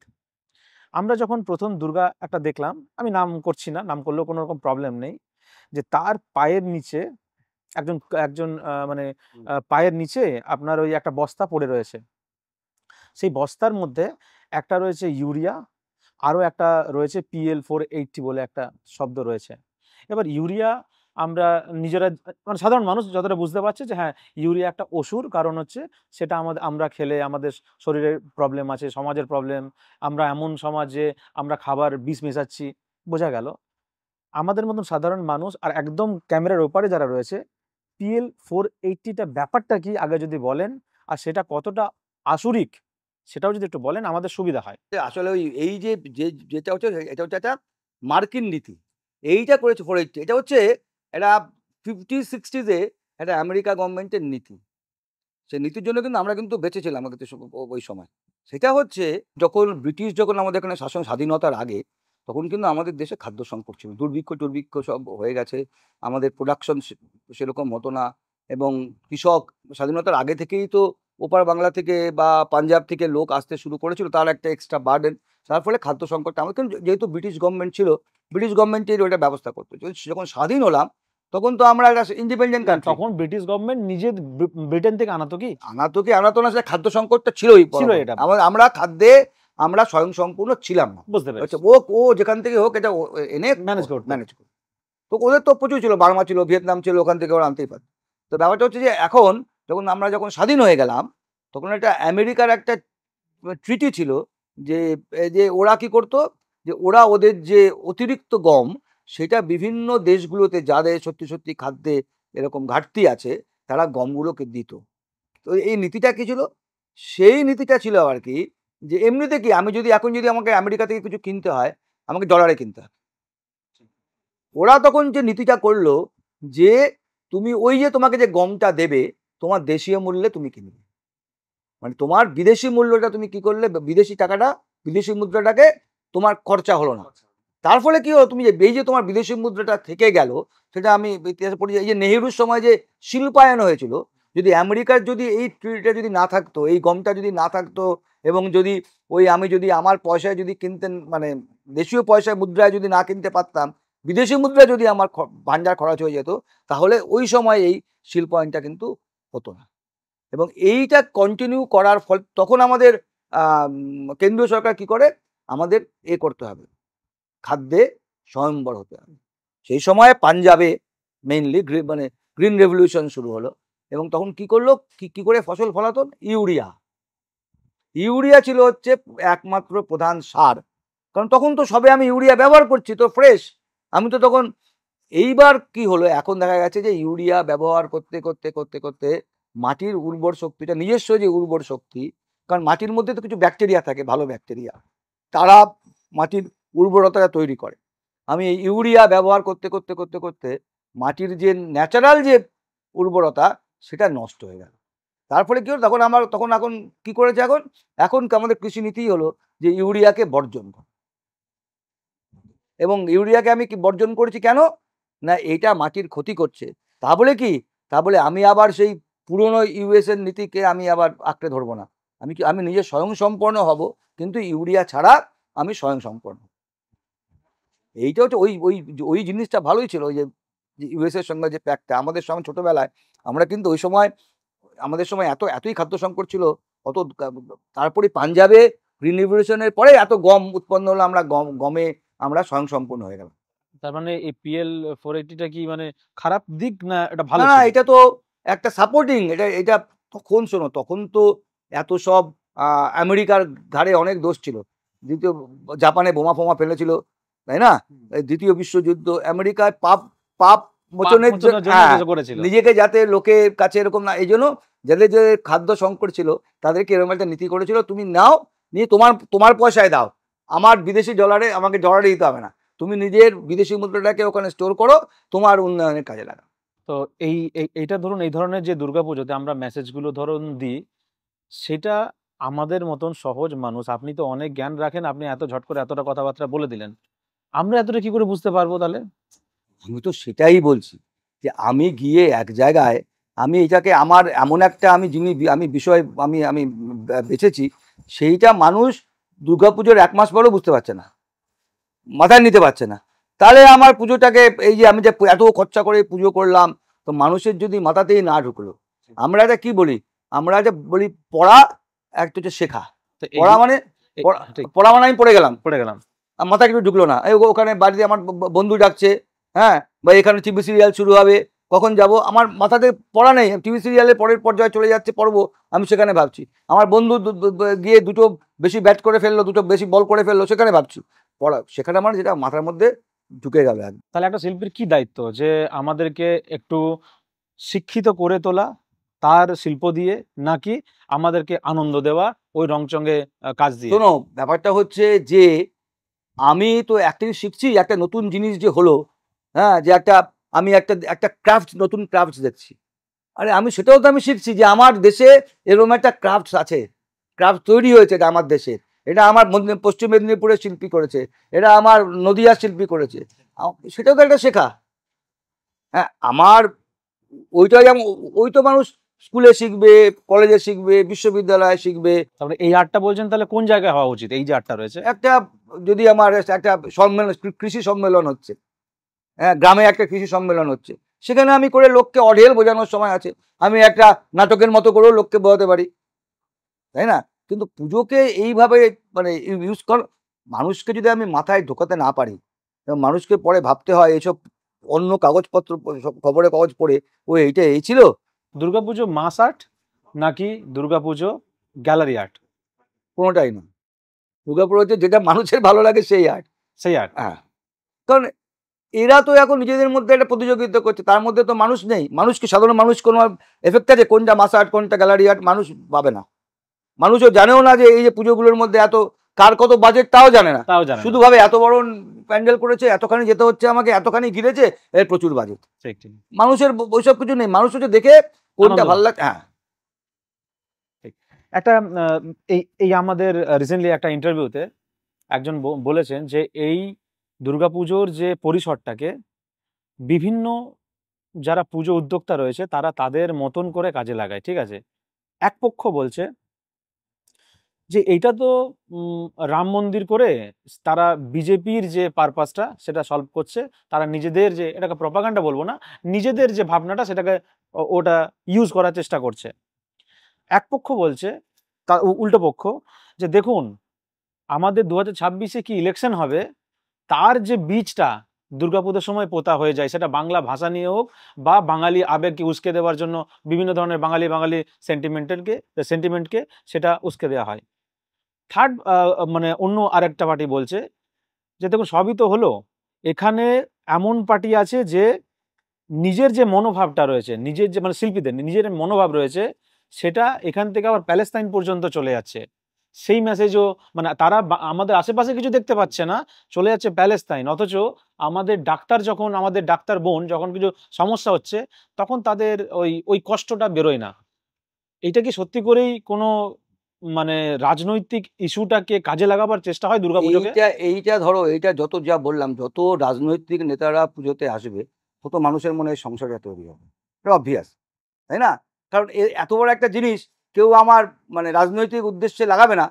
এইটা তো আমি এ করে না। ধরো আমাদের দুর্গাপুজো আগে হয়েছে, দক্ষিণেশ্বরের মণ্ডপ হয়েছে, ভাটিকান সিটি হয়েছে, অমৃতেশ্বরের মন্দির হয়েছে, কেউ তো ভাবেনি এটা শিখের মন্দির, কেউ তো ভাবে না এটা খ্রিস্টানদের ভাটিকান সিটি, কেউ তো ভাবেনি এটা হিন্দুদের দক্ষিণেশ্বর মন্দির। লাল কেল্লা হয়েছে, লাল কেল্লা তো মুসলিমরা তৈরি করছে। তার মানে কি, আমরা যখন পুজোটা করেছি আমাদের চিন্তাধারাটা ছিলই না যে প্যান্ডেল এটা দৃষ্টিনন্দন প্যান্ডেল, সে ভ্যাটিকান সিটিই হোক, সে আমার অমৃতসরের স্বর্ণ মন্দিরই হোক, আমার বুদ্ধগয়ার মন্দিরই হোক, একটা প্যান্ডেল, একটা স্থাপত্য।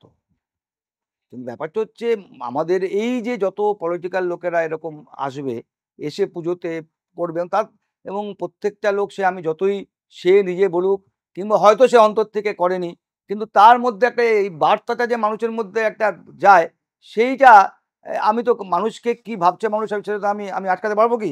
আমি পারবো না। এখন যদি এখন ওই সন্তোষ মিত্র স্কোয়ার যদি ওই আমার সিঁদুর না করে একটা অন্য কিছু করতো, তোমার ধরো করছে আমার লক্ষ্মীর ভাঞ্জার করছে, হ্যাঁ, তখন আমি কি বলতাম?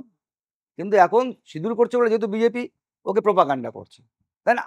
আমার ব্যাপারটা হচ্ছে আমি মানুষকে পলিটিক্যালি ভাবাতে চেষ্টা করছি, কারণ এত পলিটিক্যাল লোকেরা এর মধ্যে ঢুকে গেছে।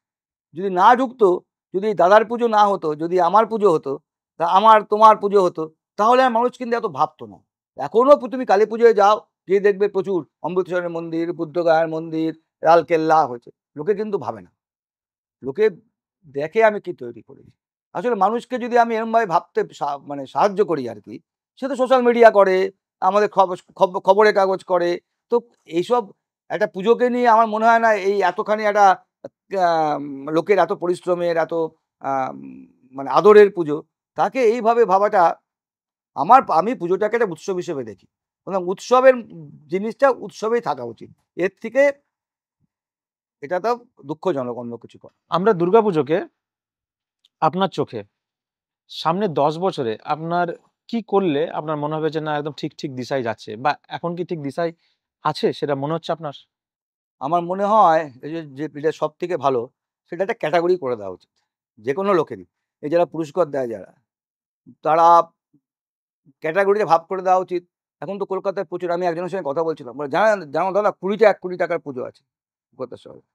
একজন যে পুজো উদ্যোক্তাই বলছে, আমি তো গতবার 1.5 কোটি টাকা করেছিলাম, এবার 1,75,00,000 কলকাতায়। আমি বললাম বাবা এত খরচা করলি? বললেন এখন কলকাতায় আমাকে কি বলছো, কলকাতায় 20টা পুজো আছে 1 কোটি টাকার উপরে, 7-8 কোটি টাকারও পুজো আছে। তাই বল, হ্যাঁ। আমি তো এত লোক আসছি, সে তুমি বুঝে নাও।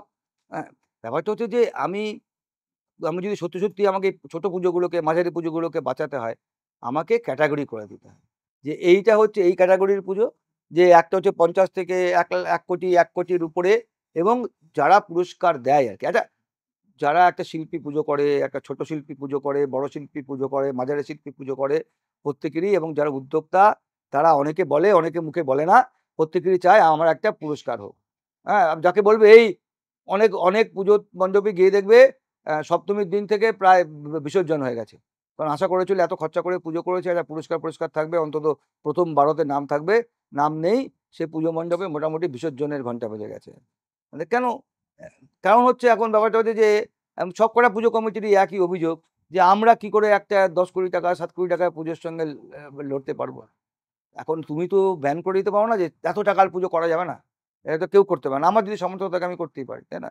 আমার যদি মনে হয় আমি একটা 5,000 টাকার জুতো পরবো, তো কে আমার বাদ, আমার সামর্থ্য আছে আমি পড়েছি, হয়তো দেখতে লাগছে 1,000 টাকার জুতো, কিন্তু আমি 10,000 টাকার জুতো কিনেছি। এখন ব্যাপারটা হচ্ছে যে এখন আমাকে ভাবতে হয় পুজোটাকে নিয়ে, যে আমি আর কোথায় যাব, কোথায় উঠবো। একটা তো সীমা পরিসীমা আছে। তো আমার মনে হয় এই সমস্ত পুজোগুলো, আরে মানুষ তো বোকা নয়, মানুষ তো জানে যে এই এখানে দেখলাম একটা অন্ধকারের মধ্য দিয়ে 1 মাইল হেঁটে নিয়ে গেল, তোর এই পুজোটা আর যাবো না। হ্যাঁ, এরকম একটা পুজো প্রতিমাই দেখতে পারলাম না, অন্য বাজনার চেয়ে খাজনা বেশি। মানে জাজ কি বললো বা পুরস্কার কি বললো তার কোনো যায় আসে না, না। মানুষ যেটা বলবে সেটাই হচ্ছে সেটাই হচ্ছে আসল। পুজোটা তো মানুষের জন্য, আমরা সর্বজনীন পুজোর নাম দিয়েছি, তো আমরা তো চাই মানুষের জন্য, না হয়তো কার পুজো হবে, তাই না? ঠিক। তো অনেক আর্টিস্ট এরকম আমাদের মানে আমাদের কাছে খবর আসছে যে অনেক আর্টিস্ট তারা মানুষকে জয় করতে এখন হয়তো পারেনি সেভাবে, কিন্তু ওই সম্মানকে কি করে তাদের যে মানে সম্মানকে কিভাবে জয় করব তার বুকলেট পেয়ে গেছে। তাই কখন ভালো ন্যারেটর রাখতে হবে বা কি ইস্যু রাখতে হবে সেটা করলে আমি এইটা ক্র্যাক করে নেব। তারা কাজ অবশ্যই ভালো করেন, কিন্তু ওই বুকলেটটা তাদের কাছে পাওয়া গেছে। তো সেটা নিয়ে আপনি কি সব থেকে বুদ্ধিমান মানুষ কে বলো তো? হুম। তোমার থেকে তুমি বুদ্ধিমান না আমি বুদ্ধিমান, কি করে ঠিক হবে? যদি একটা প্রতিকূল পরিস্থিতিতে তুমি নিজে খাপ খাওয়াতে পারো আমার থেকে আগে, তুমি আমার থেকে কি বেশি বুদ্ধিমান। আমি যদি তোমার থেকে আগে ভালো ঠিক মতো মানে ঝোপ বুঝে কোপ মারতে পারি, কিংবা আমি যদি ঠিক মতো ওই জিনিসটাকে করায়ত্ত করতে পারি তোমার থেকে আগে গিয়ে, তাহলে আমি বুদ্ধিমান। তো এখন বুদ্ধিমান লোকের তো অভাব নেই, তাই না? বুদ্ধিমানে মানে আমার হচ্ছে টিকে থাকার ব্যাপার। টিকে থাকাটা একটা শিল্পী যে ভাবছে আমি পুরস্কার পেয়ে টিকে থাকবো, যে পুজো কমিটি ভাবছে আমি পুরস্কার পেয়ে টিকে থাকবো, সে সে পুরস্কার পাওয়ার যে জিনিসটা বুদ্ধিমানে সেটা সে বার করবে, তাই না? বুদ্ধি যশ্চ বলং তস্য। বুদ্ধিটা মানে হচ্ছে বল, মানে কি আমি কার্য হাসিল করবো, সেটা হচ্ছে বল। আর বুদ্ধি মানে হচ্ছে আমি কি করে অ্যাডজাস্ট করবো নিজেকে, সেটা হচ্ছে বুদ্ধি।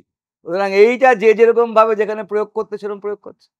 এখন দেখছি যে এশিয়ান পেইন্টস নিয়ে যে সমস্যাটা হচ্ছে, বিভিন্ন ক্লাব কর্তৃপক্ষ বিভিন্নভাবে তাদের ক্ষোভ উগরাচ্ছে। বিচারক আমাদের কাছে অলরেডি এসছে, তারা বলছে।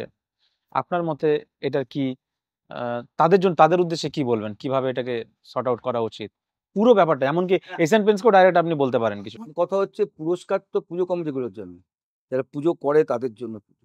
এই পুজোটা হচ্ছে শিল্পীদের জন্য, এই পুজোটা হচ্ছে সত্যি সত্যি সাধারণ মানুষ সে পুজোকে মান্যতা দিল কিনা সেটা দেখার জন্য তো পুরস্কার।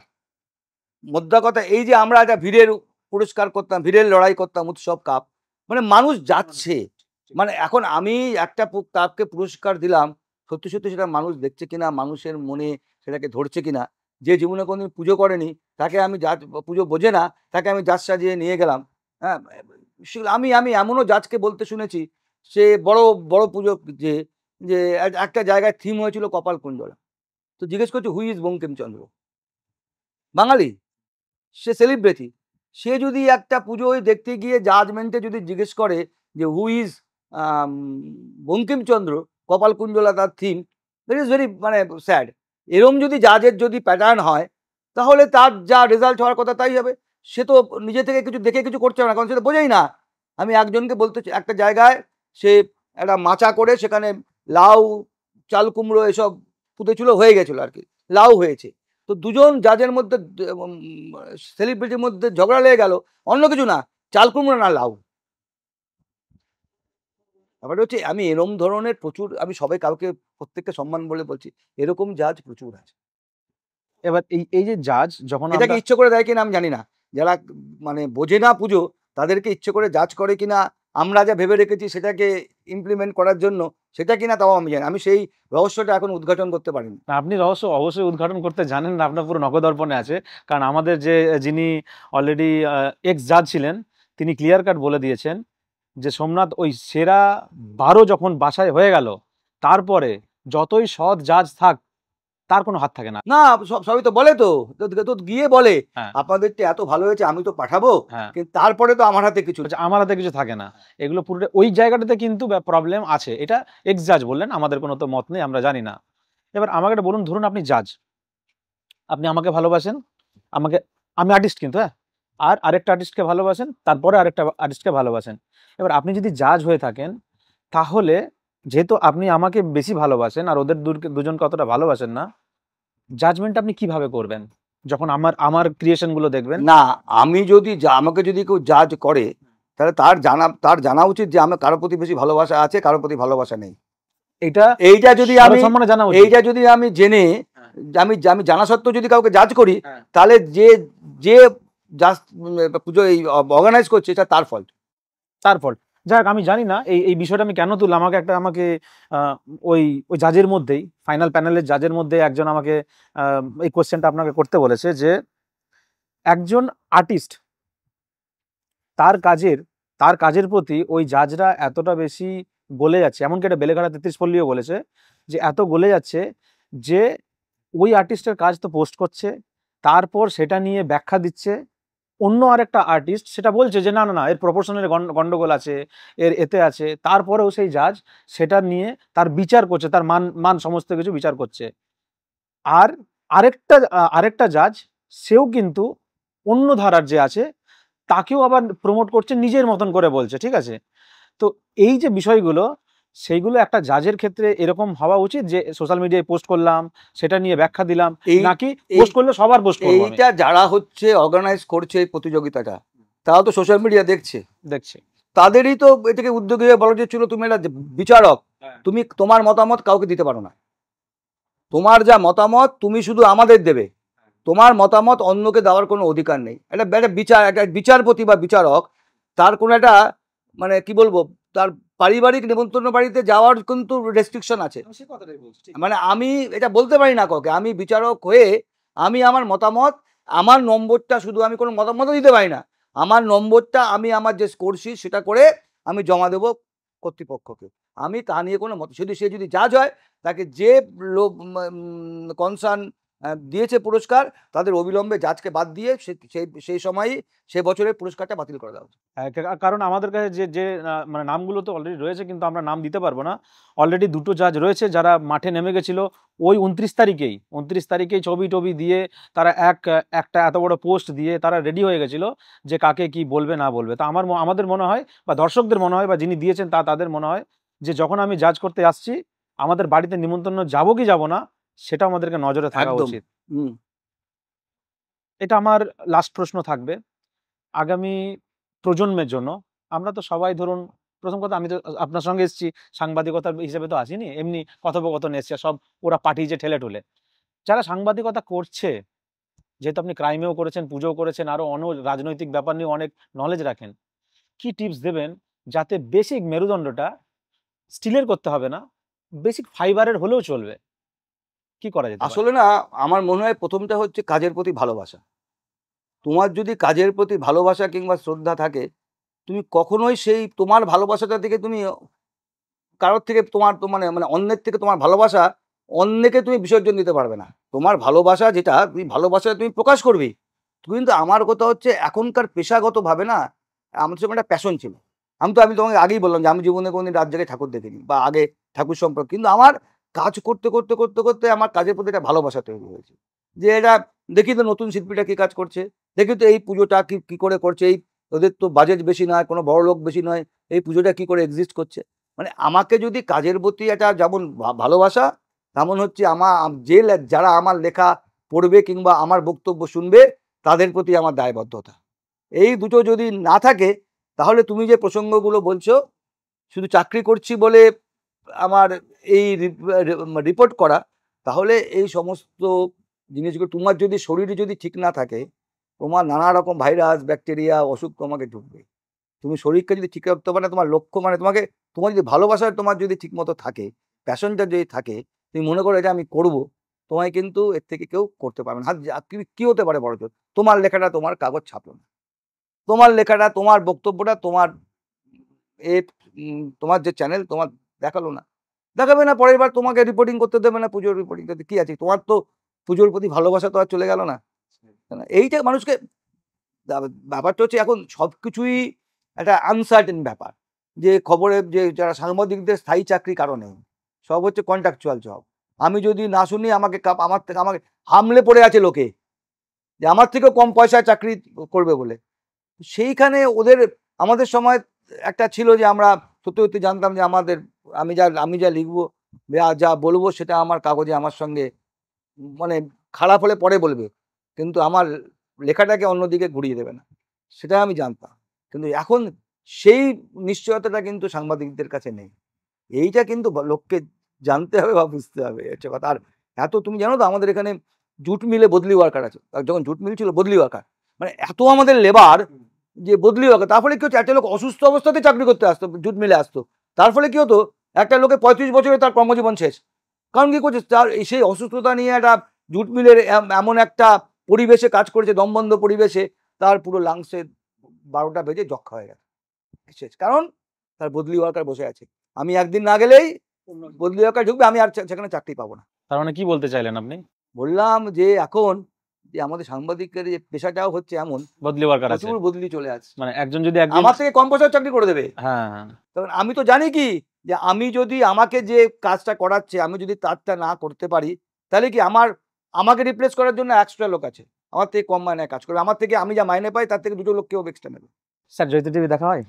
আমি প্রথমে জয়িতা টিভি যখন দেখলাম, আমাকে যখন সনাতন ওর ইন্টারভিউটা পাঠালো, তারপর থেকে আমি রেগুলার দেখি এবং আমি খুব মন দিয়ে সুশান্তরটা শুনেছি, আমি খুব মন দিয়ে ভবরটা শুনেছি, আমি খুব মন দিয়ে শুভরটা শুনেছি, এবং তারপরে পরবর্তীকালে তুমি যাদের যাদের নিয়েছো প্রত্যেকেরটা, এবং এই পুজোর পরে যে যুদ্ধ হচ্ছে আর কি, সেই যুদ্ধগুলো মোটামুটি আমি হাবু সকালবেলা ফোন করে হাবুরটাও শুনেছি, আমি এরটাও শুনেছি, মানে অভিষেকেরটা তো শুনছি, এবং এইগুলো আমি শুনে মোটামুটি আমারও কিছু কিছু ওদেরও কিছু আমি কমেন্ট দিচ্ছি, এবং অভিষেক আমার লেখা থেকে প্রচুর বলেছে, আমি এটা নিয়ে অন্তত যে কাউকে বোঝাতে পেরেছি আমি কি বলতে চাই আর কি, সেগুলো।